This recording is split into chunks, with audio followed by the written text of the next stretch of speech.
weather as well. A little bit on the cold side for a tropics guy like me. Yeah, I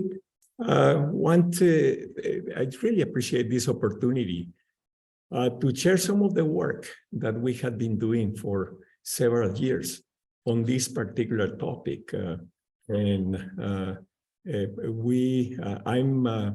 the director of the Center for Reducing Health Disparities, and I'm also the director of the Community Engagement program out of UC Davis Clinical and Translational Science Center. And what I'm going to be talking about is a specific project that we have been working for years. In particular, our center is focused on solutions for health inequities, mental health inequities as well. And this is a little bit of the work that I will be sharing with you today. If I can only advance, so I see here. The error issue. Yeah. Okay. Just very quickly, this is a busy slide that I prepared for the recent visit of the External Advisory Committee for our UC Davis CTSC. And I presented, this kind of framework of the work that we have done in translational science, given that this is the Institute for Translational Medicine.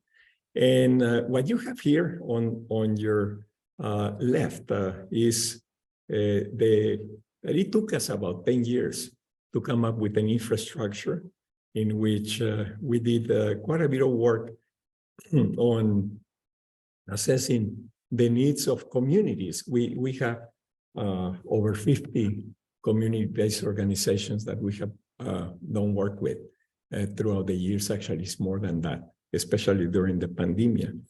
And we have forged academic community partnerships. And through what you see in the slide, that through translational research, relationship building, translational research, lots of dissemination and implementation, and also skills building, and all goes to what we are currently doing actually in the last in the last 6 years or plus of this second phase of our CTSC, and that is focused on the impact on population health in local communities and with the specific conditions that we have been building on these 4 years as well. And specifically looking at improving healthcare delivery, and even though I included there achieving health equity, is more than anything is advancing health equity. And something that has become so clear in all of these years that we have been working with communities is the key role that trust and trustworthiness, for us to be a trustworthy organization, to really collaborate or partner in a meaningful way with the communities that we work with. So I have been working on the health equity space for decades actually now. And for years, I have had this question in mind. Is it possible to advance health and mental health equity in historically underserved populations through community engaged approaches? And you mentioned that my PhD is in clinical community psychology. So I trained at Vanderbilt University on community psychology. And so it is an integral part of who I am as a professional. And so I'm going to go through how we responded or continue to respond actually to this basic question through the work of just one project that we have been working on. But before I do that, let me put these things in context.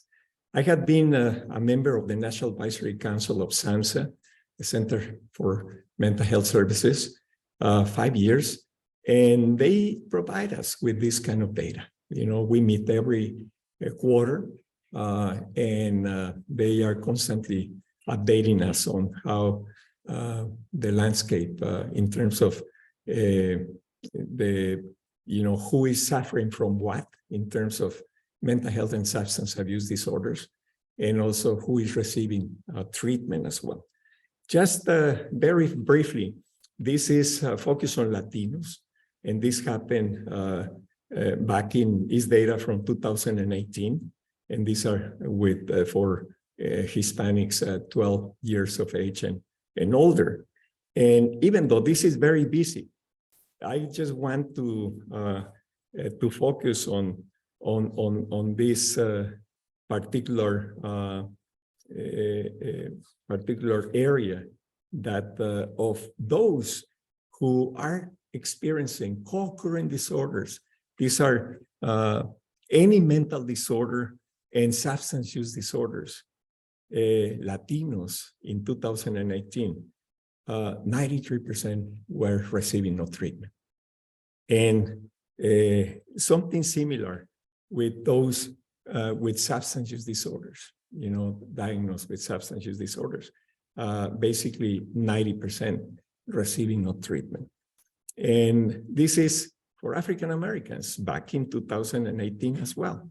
Similar picture, 91% of those who were suffering from co-occurring mental illnesses, mental health and substance use, 91% were not receiving. These are 18 plus individuals. And if you take a look at the left, for those with substance use disorders, about 89% were not receiving services as well. So this is the following year. This is 2019, and it was a little bit worse. This is in Latinos, it, from 93% to 94%. And because of the limited space, I deleted the 2020, getting into the pandemic.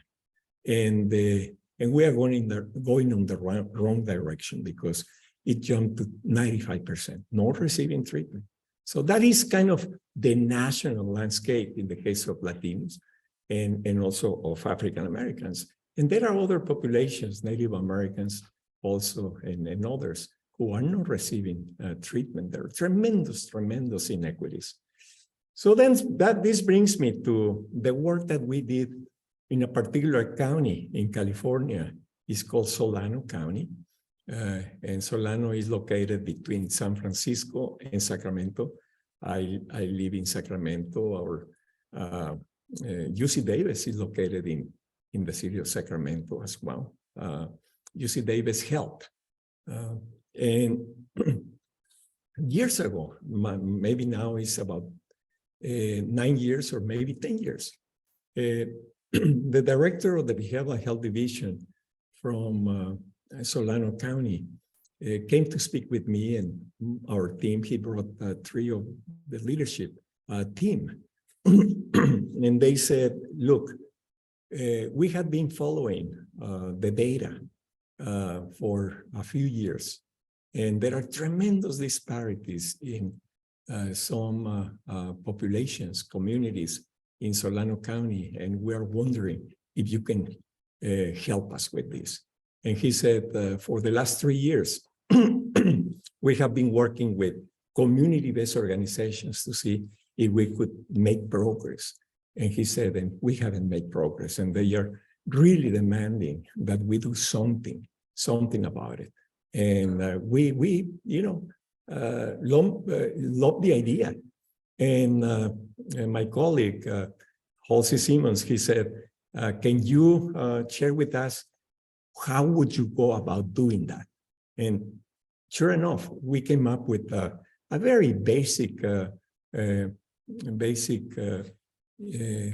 framework on how to do that. In a minute, I'm going to show it to you so you see how basic it is. He liked it, but he said, can you come and present it to our communities? And I did. You know, the capital of Solano County, which is a urban-rural combination of about 500,000 people.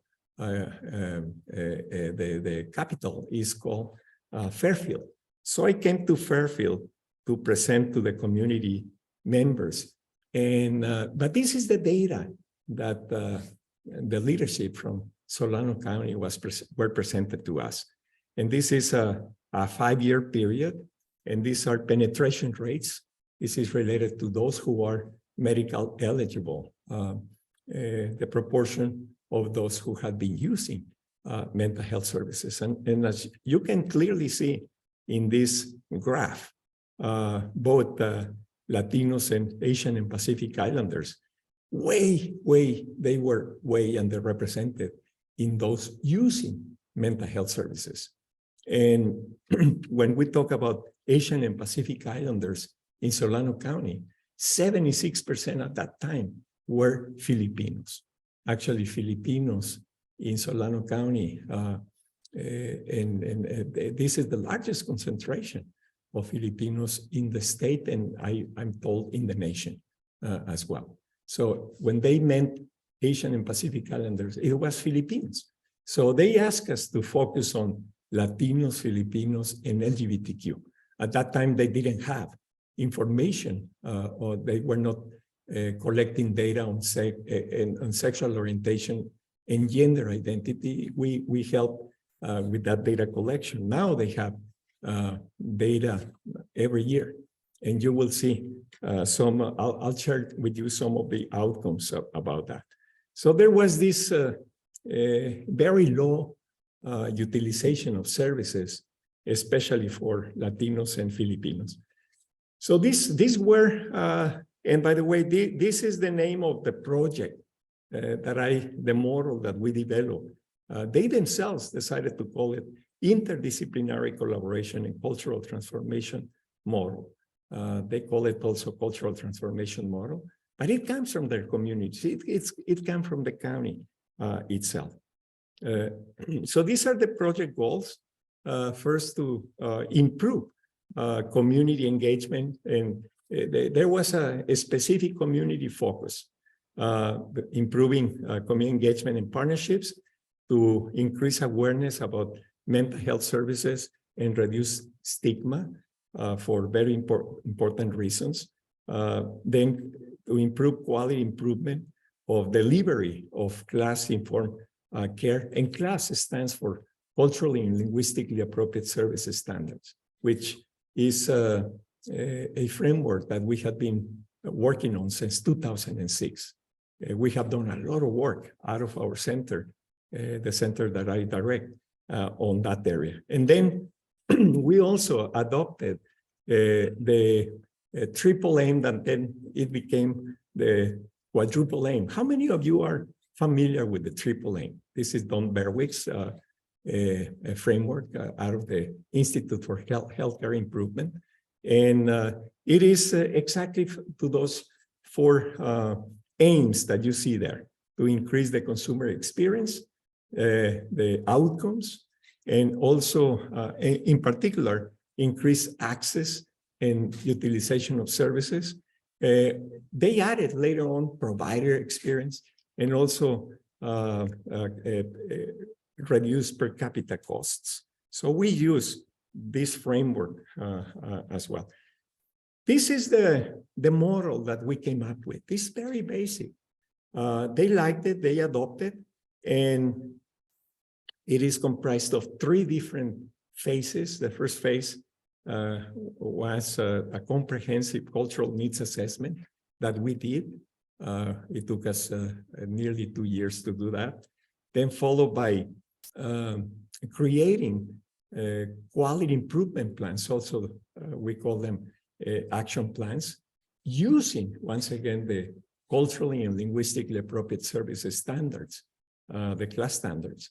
And then the third phase, it was the implementation of the quality improvement plans, and also issues of, well, we evaluated this whole effort right from the go, and also sustainability that has continued to this day. Just to give you a sense, this is the first phase.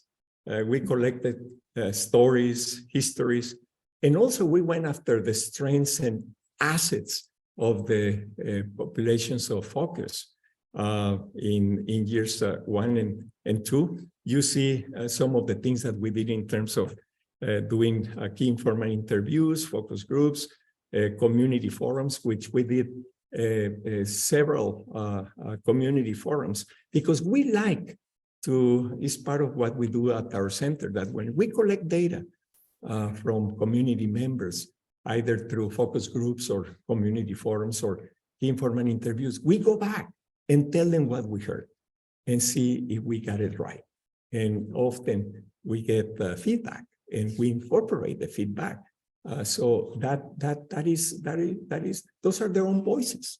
So we identified challenges and also developed community narratives. We have basically reports for each of the 3 communities of focus. We have them in 3 languages, including Spanish and Tagalog. And those are available if you are interested in them. So the next phase is to develop class trainings specific to the health and mental health needs of Solano County, based on the narratives, the community voices, the information that we gather from the community. What were the needs, experiences, what were the gaps, what worked, what didn't work. All of that information was incorporated into this phase. And we have done quite a bit of work throughout the years on developing action plans or quality improvement plans, very structured way. And we have trainings that are very intense, that we have done it for years, even before working with Solano County. So we really have refined the way in which we do that work. One thing that I want to emphasize is that we had 3 cohorts of 51 Solano County residents, and they came up with 14 quality action plans. And these 3 cohorts were not only community representatives, Solano County representatives, excuse me, Solano County and community representatives. We also included representatives from various sectors: social services, churches, schools, law enforcement, transportation, because when these communities don't use, for example, health or mental health services, they go to other services. They go to, they use social services. Sometimes they, go to a prison, or certainly they interact with these other sectors. So the intersectorial approach was of critical importance for us to do. Then the other 2 years, as you can see there, the years, they develop those who participated in the very, very intense trainings, the 3 cohorts. There were 4 community-based organization-based work plans. I'll share with you some examples. We did a bunch of other community forums when we came back and reported what we have heard. We did several other things, including within this period of time, other community forums to continue to engage with those who provided us information in the first place. And also we came up with the final evaluation report that we released back in at the beginning in July of 2021.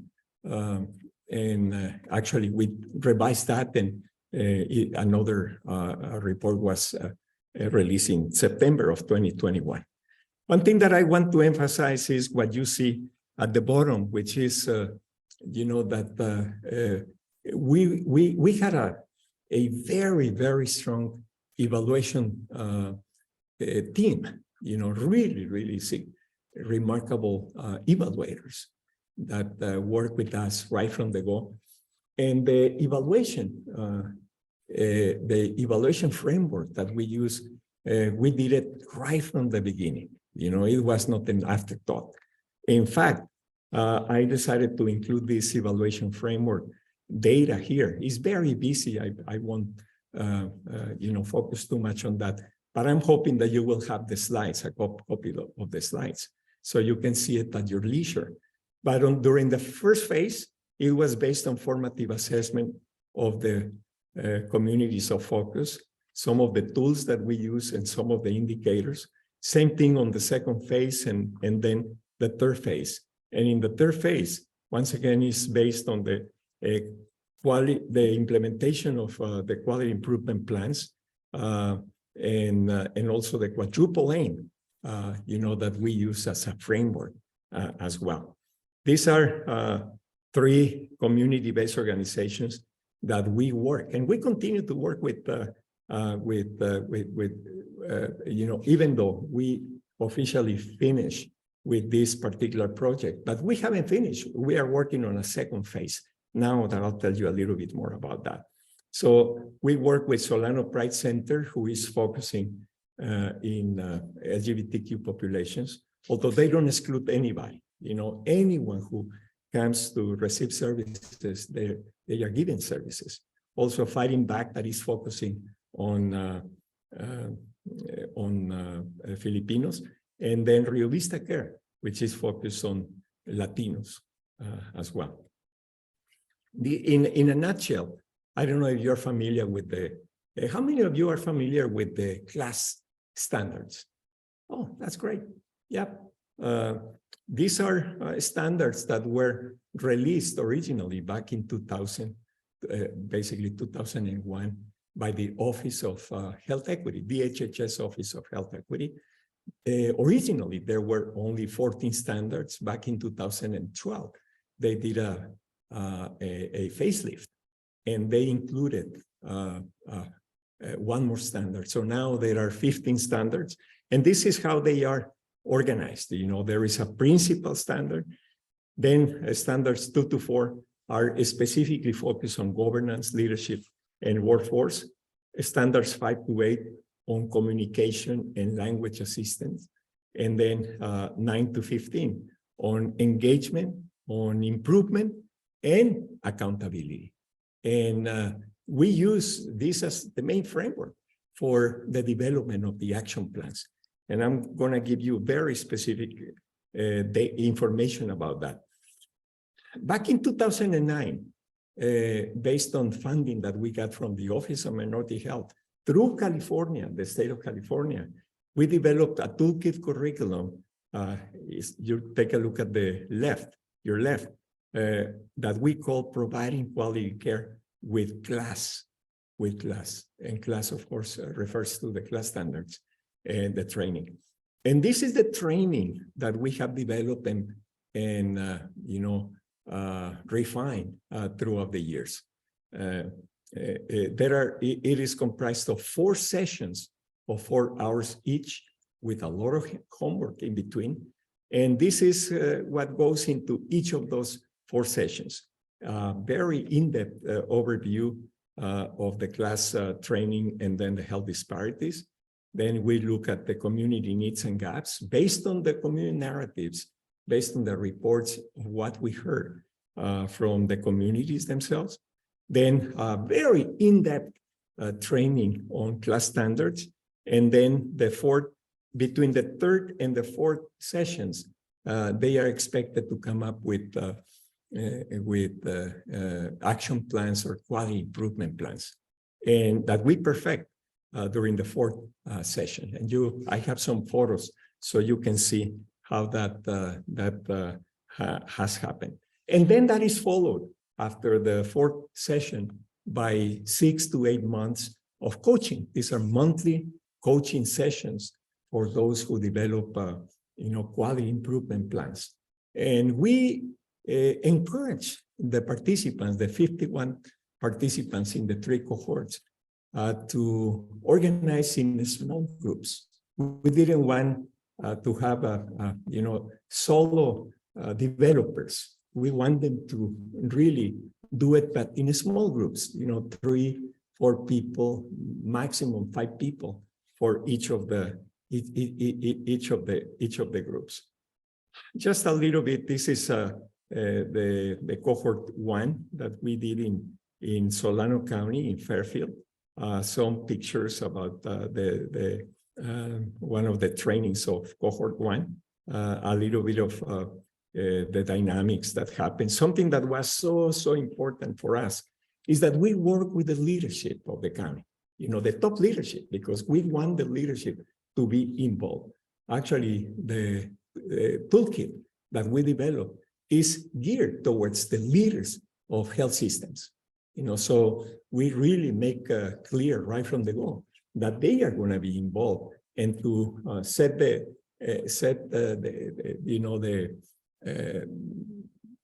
kind of create a culture that the leadership is totally supportive of those participants. The participants are doing. So a little bit more of what happened with the first cohort. These are the names that the participants themselves call the quality improvement action plans, and there are 14. And we group them in 4 different topics. One is community focus, and you see the names like mental health education, taking class to the schools, through care roadmap, and CDO defined. There are 4 action plans. I have some examples. Then workforce focus, you see the titles that they decided to give, and then training focus, like, cultural humility champions, ICU, and cultural responsive supervision. I have one example of those as well. This is an example of the CDOs. This is in Rio Vista Care supporting the Latino community. And something that came over and over again was the importance about building trust. Building trust with the county, building trust with us as well, and building trust among themselves. That really emerged with lots of strength as well. This is for the Filipino focus community-based organization Fighting Back. And these are some of the things, once again, that they identify as goals, some of the highlights and achievements, and some of the lessons learned. This is for Solano Pride Center. Once again, some of the goals, some of the achievements, and some of the lessons learned. This is an example which has been extremely successful. An action plan that continues to be called Taking Class to the Schools. And it's remarkable that the county has funded nearly 50 wellness centers. These are spaces, safe spaces, especially for youth, but not only youth. Most of them are for youth on campuses K through 12, and that includes juvenile justice facilities and the Solano Community College as well. This was brought the attention of the legislators in California, and there is a senator that really loved the idea and came up with some legislation actually on scaling this up to other places as well. This is another example. This is the True Care Promoter Roadmap. There are 3 different maps that were created in the 3 languages that I told you about. This is what goes into the True Care maps, because one of the big issues when we ask, what do you need? What are your needs in order to have access to care? It is like, we don't know where to get care. There are tremendous needs, actually, but, that's why they themselves came up with this True Care map as well. This has been a remarkable resource, actually. We have continued to look at the 14 quality improvement plans. We continue to work closely with Solano County. In a minute, I'll tell you more about it. And this other action plan or quality improvement plan that is called ICU, because one of the things that we learned, and we knew to some extent that populations that usually don't have access to care, that once they get into the doors of service, a good proportion don't return for a second time. And the question is why? What happened? What is the experience that they had? And a lot has to do with how they feel that they were treated right at the front desk, and many of them are totally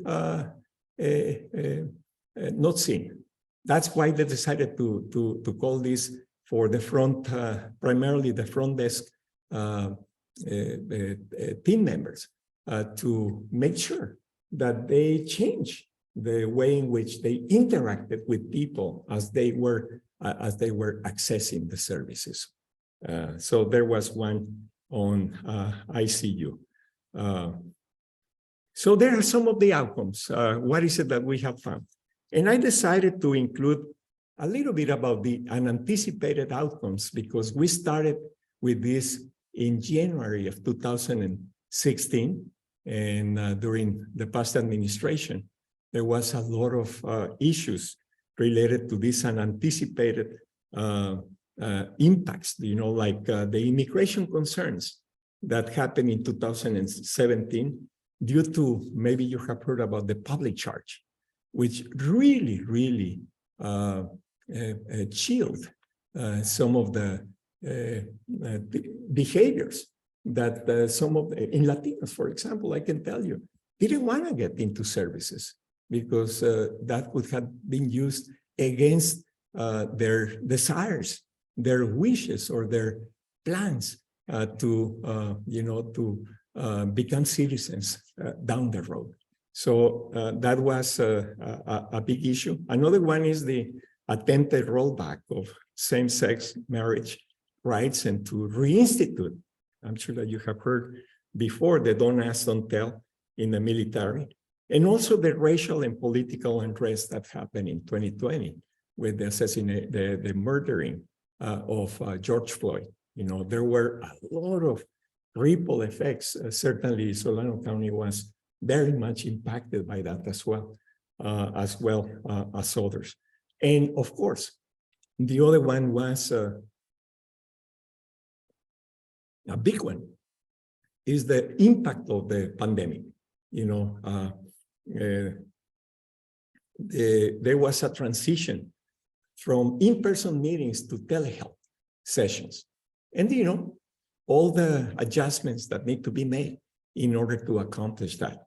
The trainings had to be canceled and retooled for virtual platforms. There were no in-person community outreach. And even, there were things that happened, for example, freezing the hiring of personnel as well. These are some of the outcomes that we found. This is an important piece, that the increase in the access line calls overall improved by 29%. But look at the numbers with LGBTQ. It increased the access, the calls to the access lines by over 300%. With Filipinos, 32%, with Latinos, 41%. And there was a significant improvement in intake assessment offered within 10 days. The reduction in those 10 days was significantly improved, except with the LGBTQ, which, it was kind of a little bit marginal. But it matters, because when you come for services, if the services are not provided right away, people get disenchanted, and don't return, or they don't engage with the systems as well. This has been of a huge appreciation by the county, and that is that there was a decrease in first admissions through crisis services. Some of these populations were using, when they were using mental health services, it was through the crisis services. It was until they were falling apart, that they decided to seek services. So there was a significant decrease in first admissions in the crisis services, and you see the numbers in the three populations of focus. And there was an increase in outpatient services, which is exactly what the county wanted to accomplish. It's more cost-effective, tends to be more effective. So the county was very happy with that outcome as well. And these trends reflected an increased trust towards the primary care mental health care providers in Solano County, and also resulted in substantial cost savings that we, estimated. We had a health economist as part of the evaluation team. He did a fantastic job, estimating the costs savings for the county as well. Just very briefly, these are provider outcomes. How the different dimensions of the provider outcomes, like 98%, for example, of the Solano County behavioral health staff reported that their job was meaningful. Perceived influence as well, perceived inspiration, perceived effectiveness, and also job satisfaction. All of those measures had an improvement during the time that we did the project. Right from the go, we put a lot of emphasis, by the way, on sustainability continue to implement the class standards in the counties. So there is a lot of work related to all of those areas that you see there, from the county contracting practices, policy development, continued implementation of quality improvement action plans, lots of emphasis also interpreter and translation services. There were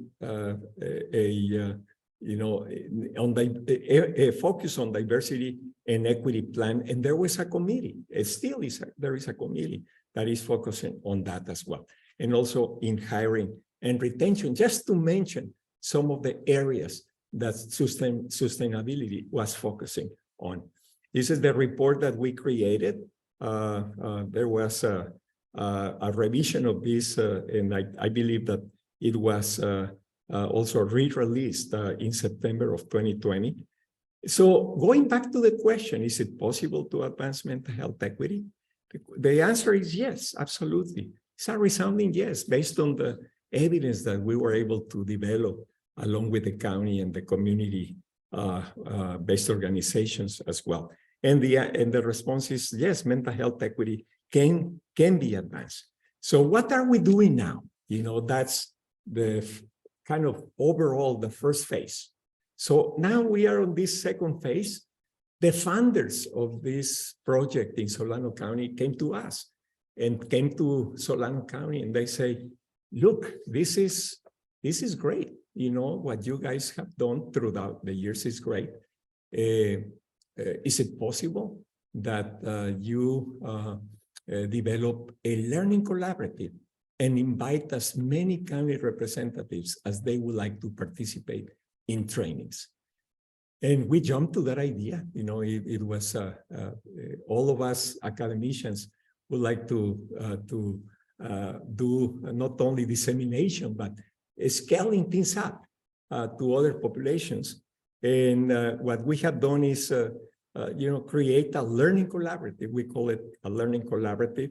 And these are the training topics that we agreed along with the funder and with the county that we were going to do. And also we have what we call mentor-mentee partnerships. And it's amazing for me that Solano County, 500,000 people, is mentoring LA County, 10 million people.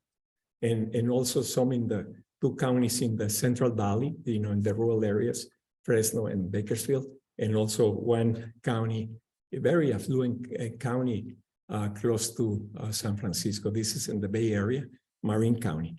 And so this is how, we started with this learning collaborative back in October. The first one that we gave was an overview of the ICCTN model. I joined hands with my 2 colleagues from the county. As you can see there, Tracy Lacey and Eugene Dura. And this is what we have been presenting, every month.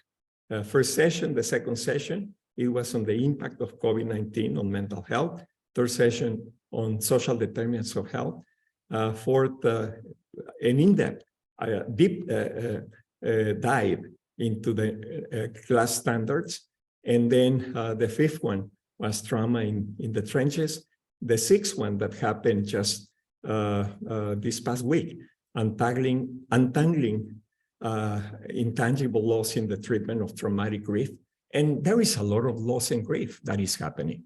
I don't know here in Illinois or here in Chicago specifically, but in California have died more than 100,000 people, from COVID. It is, along with cardiovascular disease, is the number 2 actually, cause of mortality. Tremendous disparities as to who are dying or who have died. And boy, as we have continued to work with communities, there is a lot of loss and a lot of grief. So this has been of critical importance. And this is what the county representatives are experiencing. Very pleased to tell you that the ICCTN model was recognized this past year by the AAMC with the 2022 Innovation Award winners.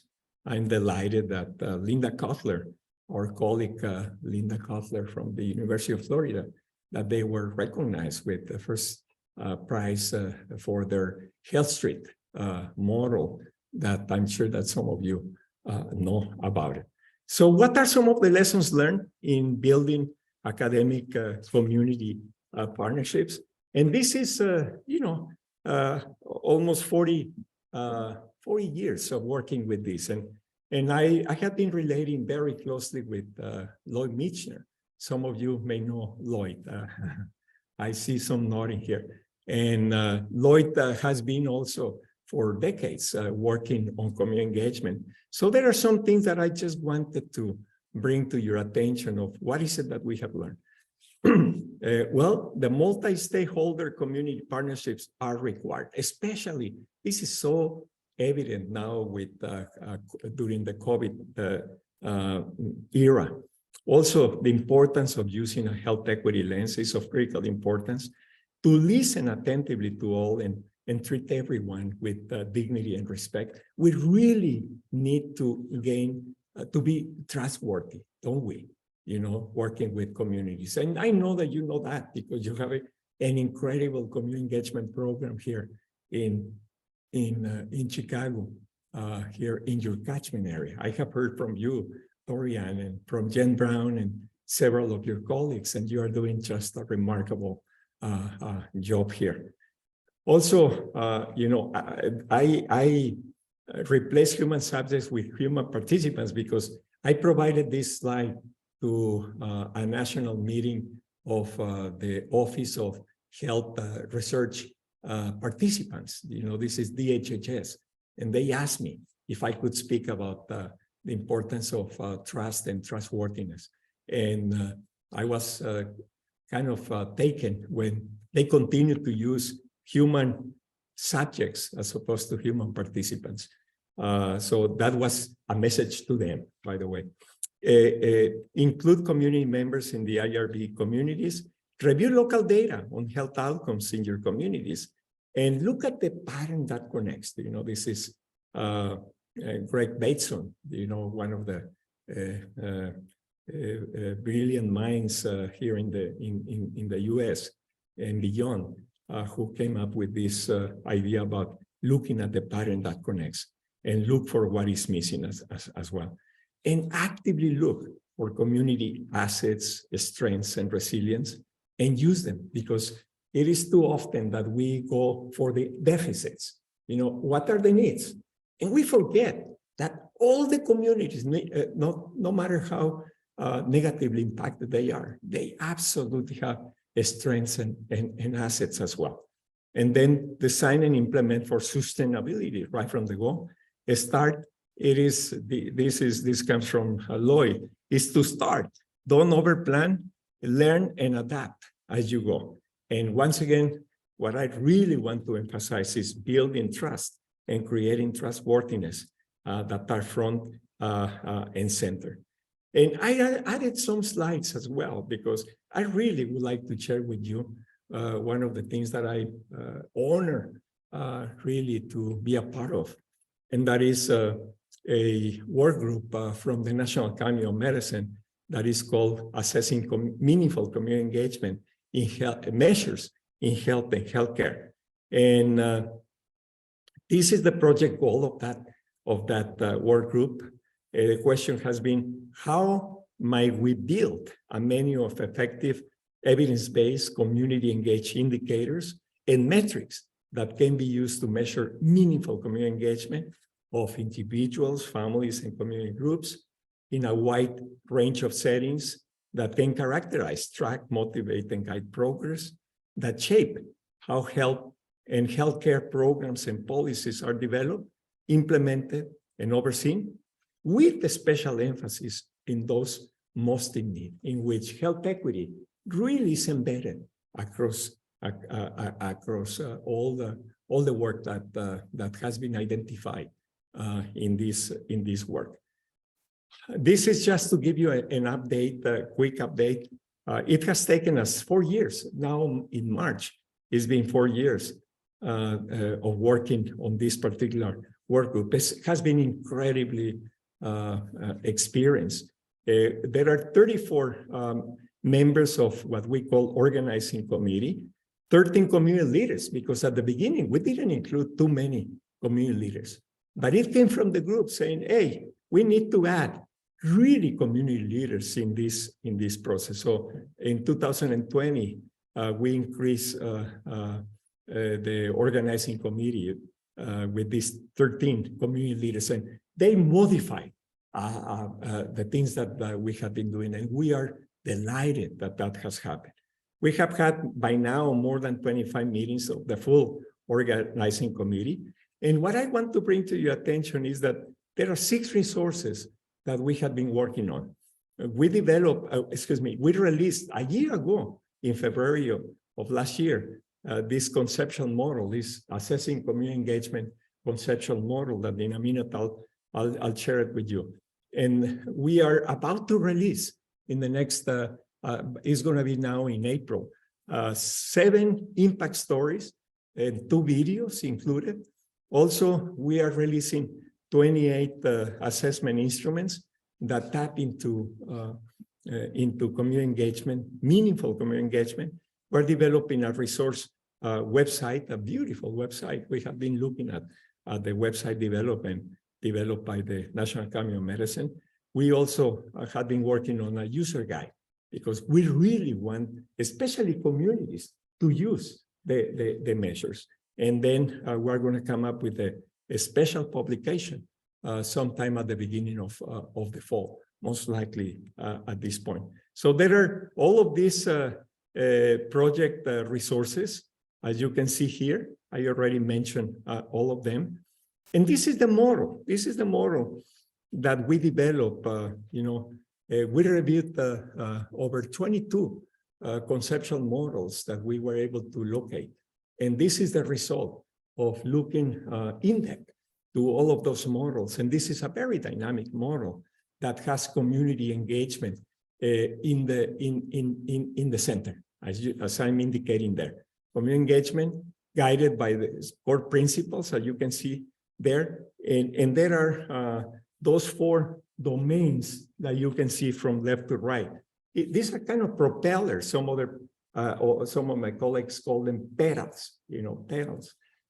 Like strengthen partnerships and alliances, expanded knowledge, improve health and healthcare programs and policies, and then thriving communities.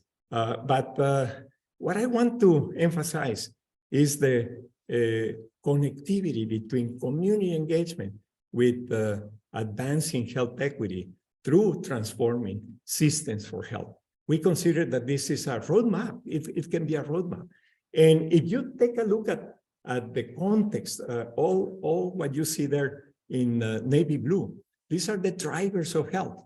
This is the social, political, racial, economic, historical, and environmental context. These are, what determines health to a great extent. So we are considering that as a very important context. These are the instruments. We did a very comprehensive review. You can see, how we went in steps, all the way to having finally 28 instruments represented.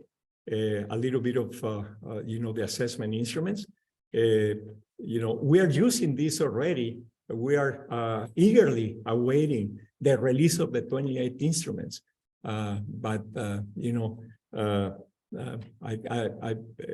I promised Doreen and your colleagues that I will share this information as soon as it is about to be out, okay?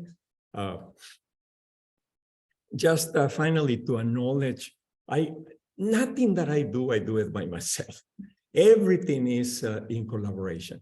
And these are just a few of my colleagues that have been working so hard in this project throughout the years. And more importantly, the communities that we learn from. So I'm going to stop here. And I have no idea what time is it. Oh my God, I'm so sorry. I'm so sorry. No. We have a question right now in the chat. Excellent. I'll give and take. As the field advances to community-driven research versus community-engaged, what are the ways that the CTSA community cores can support this type of power shifting? Yeah, I love the question. It's very much needed. In the second edition of the Principles of Community Engagement, we included a graphic that is the levels of involvement that went from informed all the way to shared decision-making and resources. And so with the question, the first thing that came to mind is to recognize that there are these models already in place. What is so critically important that we ought to be striving towards community-driven, community-defined ways of dealing with the populations that the communities themselves are serving or are working with. The third edition that is going to be released soon. We have been working on it for a long time now, and we anticipate that it's going to be released, soon. We modified that graph because it was very unilateral, from informing all the way to power sharing. It is much more interactive. So you will see when this is released. But one thing that I'm very heartened, by the release of the Compass mechanism that NIH, through the National Institute of Minority Health and Health Disparities and other institutes, released at the beginning of this year. Have you worked on the Compass mechanism here? Some of you, and this is a remarkable mechanism because it's the first time that I have seen that NIH is coming up with a mechanism that puts communities in the driver's seat. This has to be driven by communities themselves. And we academicians are on the backseat, totally in the backseat, supporting those efforts. And that happened to us, that there is this community-based organizations close to Sacramento County, is a contiguous county, Placer County, that they decided to go for the Compass mechanism. And we were, supporting them. We were supporting them. We submitted this at the beginning of February, and we're waiting to hear from them. This is a 10-year investment, 10-year project, which is wonderful because, NIH funding is usually for 5 years tops. Now the CTSS is 7 years, but for years it was 5 years. But with these community-based mechanisms are 10 years. So I'm very excited about, not only see how this goes, but for that to really take hold and to expand those mechanisms. But we ought to be moving in that direction. Other questions from the audience? Yes. I have a question. Please go ahead.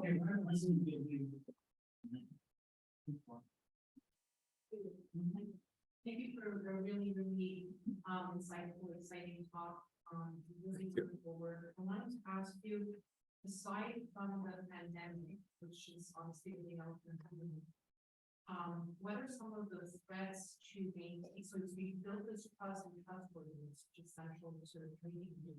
Yeah. But what are some of the threats to maintaining that trust and trustworthiness, particularly in populations who are very vulnerable and there's a lot of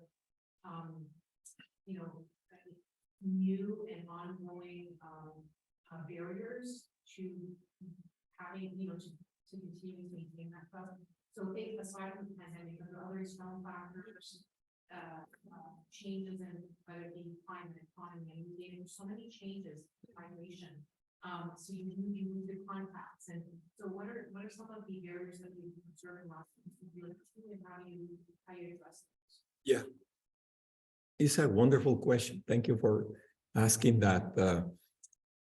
First thing that comes to mind is that we need to do institutional cultural changes, both in academic health centers like ours here at the UC Davis as well. And NIH also has to modify the funding mechanisms in the sense of really investing for the long term. It is to go away with, we have funding for 3 or 5 years, and we work with communities while the funding is there. But then once the funding ends, we get the heck out of there. I have so many examples of that. Early in the process, I, made many mistakes as well. I have hopefully learned from that. But we continue to see that institutions tend to look at the short term. It is while the funding is here. And so we need to do institutional cultural changes. But I would say also that there has to be changes at the leadership level, that they really understand the importance of being trustworthy and what does that entails. Also, trainings, workforce development. We need to train at all levels in institutions like ours as well on what does it mean to be working with communities, not on communities or even in communities, but with communities. Also, I think that it is of critical importance, as I mentioned in the lessons learned, to have an equity lens built in that as well. It has to be one of the major drivers. And then finally, how to increase diversity, equity, once again, and inclusion in clinical trials, for example. There has been, since last year, a series of papers. I have been very much involved with Ebony Bulwer and several Consuelo Wilkins Giselle Corby-Smith and other colleagues in the writing of some of these some of these papers. And, you know, we focus exactly on those 4 areas: leadership, workforce, the science of, health equity, and clinical trials. And we have a lot of recommendations coming from people. These are not our recommendations. They were coming from, a seminal meeting that happened with the CTSAs back in November of 2020. And, as a result of that, there has been many articles. Actually, the Journal of Clinical and Translational Science is about to release a special issue with 32 articles focused on diversity, equity, and inclusion. Along with several of my colleagues, I'm very proud that the first author is a mentee of mine, that we released, we published a paper in the Journal of Clinical and Translational Sciences. And that is a poll, a pre-poll that we developed for those who register for the November 20th CTSA meeting that focused on diversity, equity, and inclusion. And the message is that, there is, unfortunately, not a uniform sharing of the importance of DEI, and especially the commitment to DEI. And what is it that we found and that we are reporting is that PIs, 64 or 63 PIs, and also executive directors of the CTSAs rated the lowest on commitment. So we really need to make progress on that. Did I answer? Yeah, thank you. Thank you so much for an absolutely terrific talk. I'm going to harken back to the first model that you showed us with the timeline of the infrastructure investment being between 1 and 10 years, moving into something that's along the lines of 10 and 20 years in terms of being able to see changes. And one of the things that I think we sometimes struggle with, and I think it comes not only from the academic side, but from the community side as well, is the amount of time and investment that it takes in order to generate change and keeping people engaged along the way. And so certainly trust and trustworthiness, having community members at the table is at least a part of that, and having more of that external push. But how does that take place from the perspective of the academic investigators? And how can you help you're in leadership, but others in leadership and colleagues to say that this is really a generational investment in terms of making a change in health?